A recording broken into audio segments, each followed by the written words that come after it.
एक ख्वाब जो जम्मू की आवाम ने देखा या उसको दिखाया गया कि जम्मू में एक आर्टिफिशियल लेक बनेगी, जो कि लोगों को शुरुआत में मजाक लग रहा था, लेकिन अब आप ये तस्वीरें देखें कि बहुत जल्द ही जम्मू के लोगों को, जम्मू की आवाम को एक तोहफा जो है वो मिलने वाला है। जम्मू स्मार्ट सिटी प्रोजेक्ट के तहत जो है आर्टिफिशियल लेक जल्द ही तैयार होकर लोगों के सामने आएगी, जो जम्मू का नक्शा बदलने वाली है। हमारे साथ अजहर जवाजी मौजूद हैं। क्या कहेंगे कि किस तरीके से आप देख रहे हैं नए जम्मू को इस झील के जरिए? सबसे पहले साइमा जी, आपको ये चीज़ समझनी है कि तवी रिवर फ्रंट जब बनाने का आगमन हुआ था जम्मू प्रांत में, तो सबको मजाक लगता था।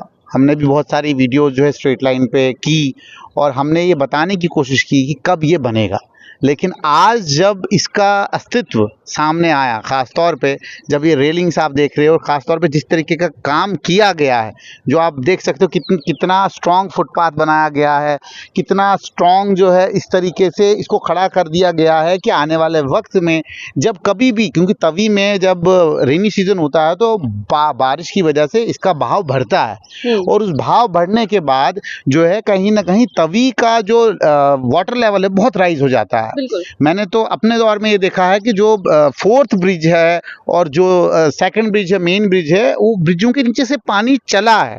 लेकिन ये प्रोजेक्ट के बाद कहीं ना कहीं लग रहा है कि उसका खतरा नहीं लगेगा, बिकॉज इसको टेक्निकली उस तरीके से बनाया गया है और जिस तरीका का काम किया गया है कि इसको मल्टी लेवल जो है एक किस्म का जो है लोगों के चलने फिरने का, मॉर्निंग वॉक करने का पूरा ख्याल रखा गया है और इसमें पौधे अभी बहुत सारे लगेंगे, इसमें अभी प्लांटेशन बहुत सारी होगी। सबसे बड़ी चीज है कि जम्मू शहर में कोई खूबसूरत ऐसी जगह नहीं थी जो कि अब बनाई जा रही है। तो जम्मू स्मार्ट सिटी लिमिटेड का जो ये प्रोजेक्ट था, कहीं ना कहीं आज रियलिटी में मतलब बोलते हैं ना, सामने आने का वक्त आ चुका है और हम लोगों को ये चीज़ दिखा रहे हैं। आपके माध्यम से आप देखें कि किस तरीके से जो है इसकी पूरी तैयारी की जा रही है। चीफ सेक्रेटरी साहब अतुल डुल्लू जी भी जो है यहाँ आए पिछली बारी और उन्होंने भी जो है बड़े स्ट्रेसली तरीके से इनको कहा कि आप जल्द से जल्द इसको ख़त्म करें। दो मेन चीज़ ये है कि काम बहुत अच्छा हुआ है। अब सिर्फ ये देखना है कि जब ये काम मुकम्मल होगा फर्स्ट फेज का,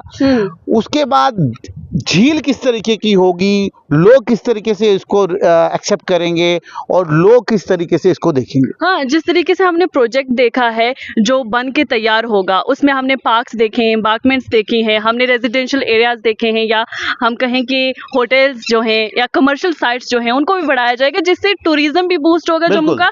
और दूसरा ये है कि टूरिज्म मैप पर जो जम्मू की छवि जो बहुत पीछे रह चुका था जम्मू कश्मीर के मुकाबले में, वो भी कहीं ना कहीं बढ़ती हुई दिखाई दे रही है। साइमा जी, 157 करोड़ के आसपास में जो है ये बैराज और ये सारा कुछ बनाया गया है, ठीक है, जो कि कागज बताते हैं लगभग, और 38 करोड़ जो है वो रखा गया है इसकी एमिनिटीज बनाने के लिए, जो कि आपने कहा पार्क, उसके बाद कैफेटेरियाज होंगे, उसके बाद जो है इसके साथ में रेजिडेंशियल अपार्टमेंट जो होंगे वो एक सेपरेट पार्ट है। उसके लिए अलग कंपनी जो है नियुक्त की जाएगी, जो इसके जब ये बैराजेस कंप्लीट होंगे, ये सब चीजें कंप्लीट होंगी, उसके बाद दूसरी कंपनी आएगी जो पार्क्स वगैरह बनाएगी। और इसमें मैं एक और चीज ऐड ऑन करना चाहता हूँ कि जो वियर हाउस है उसको भी उठाने का जो है इस प्रोजेक्ट में है कि उसको उठाया जाएगा, यहाँ से उसको शिफ्ट किया जाएगा और पूरे इलाके को पार्क, अम्यूजमेंट पार्क बनाए जाएंगे। उसके बाद जैसे आपने कहा कि भाई बहुत सारे फ्लैट्स, कमर्शियल अकोमोडेशन जिसमें मॉल्स आते हैं वो बनाए जाएंगे और कहीं ना कहीं जम्मू की पूरी रूपरेखा बदलने का एक प्रोजेक्ट है और जम्मू स्मार्ट सिटी के द्वारा इस प्रोजेक्ट को बनाया जा रहा है। अगर आपने गुजरात में सरोवर देखे हो ना, तो आपको थोड़ा बहुत अंदाजा होगा कि कितनी खूबसूरती जो है इस जम्मू को ये प्रोजेक्ट देने वाला है आने वाले वक्त। अच्छा अजहर जी, ये बताएं कि जो फर्स्ट फेज जो इस प्रोजेक्ट का खत्म होने वाला है, जिसकी उम्मीद लगाई जा रही है, डेडलाइन जो है वो सितंबर 2024 की बताई जा रही है, तो कितना किलोमीटर्स का ये स्ट्रेच जो है वो माना जा रहा है या कहाँ से कहाँ तक का है? ये लगभग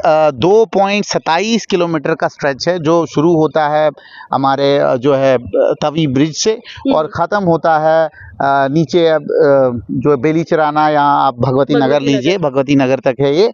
और इस पूरे बराज को जो है बनाने में लगभग, जो मैंने आपको पहले भी कहा, 157 के आसपास करोड़ के पैसा लगा हुआ है। और इस पूरे बराज को बनाने में बहुत दिक्कत आई है, खासतौर पे कंपनी, उनको भी जो है शाबाशी देनी चाहिए। बहुत दिक्कतें इनको हुई, बिकॉज इस तवी का पानी जो है अचानक बढ़ता है। ऐसा नहीं है कि भाई बारिश पड़ेगी भर जाए, नहीं, जब तक उधमपुर वगैरह साइड में बारिश नहीं पड़ेगी तब तक इसका लेवल नहीं बढ़ो। जब बढ़ता है तो जितनी इनकी मशीनरीज होती थी या जो उन्होंने काम किया होता, जो रास्ता बनाया होता था, वो सारा का सारा कहीं ना कहीं सबमर्ज होता था। तो इसलिए इतना कुछ दिक्कतों के बाद भी इस प्रोजेक्ट को बनाना और इस प्रोजेक्ट को सुनिश्चित करना, मतलब कंप्लीट करना, एक बहुत बड़ी बात है। और जम्मू स्मार्ट सिटी का जो दायित्व लेफ्टिनेंट गवर्नर मनोज सिन्हा ने लिया था, वो कहीं ना कहीं आज हकीकत में दिख रहा है। जम्मू के लोग कहीं ना कहीं खुश होंगे जब ये बनेगा। और जिस तरीके की बात की जा रही है कि बोटिंग होगी, बोटिंग के साथ नीचे मॉर्निंग वॉक में बहुत लोग आएंगे। और मुझे जहाँ तक जम्मू के लोगों का मालूम है कि आप देखेंगे कि इस पुल के ऊपर जो 4th ब्रिज है, इसके ऊपर भी अगर सुबह आएंगे 100-200 बंदा वॉक, हाँ बिल्कुल बिल्कुल बिल्कुल, 100-200 बंदा सुबह होता है। और शाम के वक्त भी देखेंगे तो अच्छी खासी भीड़ होती है। लेकिन जब मौसम बदलता है, जैसे आज यहाँ गर्मी है और कश्मीर में सर्दी है, तो थोड़ा बहुत मौसम ठीक है। और जब वहाँ पे बहुत ज़्यादा सर्दी हो जाती है और यहाँ पे मौसम अच्छा होता है, जब कश्मीर के लोग, डोडा के लोग और राजौरी, पुंछ और पूरे इलाके के लोग जब जम्मू आते हैं, तो उनके लिए एक बहुत अच्छी जगह बनेगी, बच्चों के लिए अच्छी जगह बनेगी। वहाँ लोग आएंगे, खेलेंगे, कूदेंगे और एक अच्छा एटमॉस्फेयर होगा और एक इकोनॉमी का बूम होगा इस पूरे जम्मू प्रांत के लिए। बिल्कुल। तो एक चीज़ मैं जानना चाहूँगी, जिस तरीके से आपने कहा भी कि लोग जो हैं वो शाम को इसका झील का नज़ारा लेने के लिए आएंगे, या गर्मी से जो शिद्दत से जो दिन में जूझेंगे और शाम को थोड़ी राहत पाने के लिए आएंगे। वहाँ पे ये भी बताया जा रहा है कि ये भगवती नगर से लेकर सिद्रा तक का ये प्रोजेक्ट है। हाँ, और हो सकता है कि ये 3rd फेज तक जाए, क्योंकि अभी हमने सुना था कि इसका 1 या 2 फेज ही हैं, लेकिन अब 3 फेज जो कि सिद्रा तक जाने की बात कर रहे हैं। ये 3 फेज में डिवाइड है। पहले और दूसरे फेज का मैं आपको बताऊं। पहला फेज आपको मैंने बता दिया, तवी ब्रिज से लेकर भगवती नगर तक है। उसके बाद गुजर नगर से लेकर तवी ब्रिज तक का दूसरा फेज है। उस फेज को भी जो है वेल डेवलप किया जाएगा। पहले फेज से जो प्रॉफिट होगा उसी पैसे को इस्तेमाल करके जो है दूसरे फेज में लगाया जाएगा। और उसके बाद उसको एक्सटेंडेबल जो है वो सिद्रा तक है। और इसके आगे पीछे भी अगर आप देखेंगे तो बहुत जो है प्राचीन मंदिर हैं, जिन मंदिरों के ऊपर जो है बहुत सारी चीज़ें, जैसे पूजा पद्धति उनकी होती है। उसमें बाज़ाब्ता गणेश विसर्जन भी होता है, वहाँ गणेश जी का एक मंदिर भी है। और उसके अलावा जो है प्रॉपर एक आरती भी होती है। तो इसलिए जिस तरीके से बनारस में आरती की जाती है, उसी तर्ज पे जो है अब जम्मू के जो बिल्कुल ये एडजॉइनिंग मंदिर हैं, जो सूर्यपुत्र तवी के इर्द गिर्द हैं, वहां पे भी आरती की जाएगी। किसी तरीके से भी जम्मू प्रांत का जो टूरिज्म है, जम्मू का जो मेन टूरिज्म है, उसको डेवलप करने के लिए, और खास तौर पे जो ट्रेडर्स नाराज थे, क्योंकि ट्रेन भी अब कश्मीर जा रही है, उसके अलावा जो पर्यटक पहले जम्मू में रुकते थे वो डायरेक्ट कहीं कश्मीर या कटरा जाएंगे, उनको जो है पर्यटकों को जम्मू में रोकने के लिए, जम्मू दिखाने के लिए कहीं ना कहीं ये प्रोजेक्ट एक बहुत बड़ी भूमिका निभाएगा। बिल्कुल, बहुत शुक्रिया आपने रवि, ये जो रिवर प्रोजेक्ट है इसके बारे में बात की। और इसमें जो बड़ी बात ये है कि रिवर को जिस तरीके से तवी की बात की जाती है कि इसको गंदा किया जा रहा है या लोगों की आस्थाएं इसके साथ जुड़ी हैं, तो उस पर कहीं ना कहीं अब स्मार्ट सिटी जो प्रोजेक्ट लिमिटेड है उसकी जानिब से जो है एक उसका भी ध्यान रखा जा रहा है, उस चीज़ का भी ध्यान रखा जा रहा है कि लोगों की आस्थाएं जो हैं उनका ख्याल रखते हुए अब यहाँ पर आरती का एक जो जरिया है, या आरती का जो लोग आरती भी कर सकते हैं। वहीं पर बहुत जल्द जो है लोगों को ये खुशखबरी है कि बहुत जल्द जिस आर्टिफिशियल लेक का जम्मू के लोगों को एक वक्त में कहा गया था या उनके साथ वादा किया गया था, वो अब कहीं ना कहीं बहुत जल्द जो है वो पूरा होने वाला है, जो जम्मू को एक टूरिज्म डेस्टिनेशन में जो है वो मुकम्मल तौर पर बदलेगा। और वहीं पर इसका नक्शा भी जो है कहीं ना कहीं बदलता हुआ देखा जाएगा।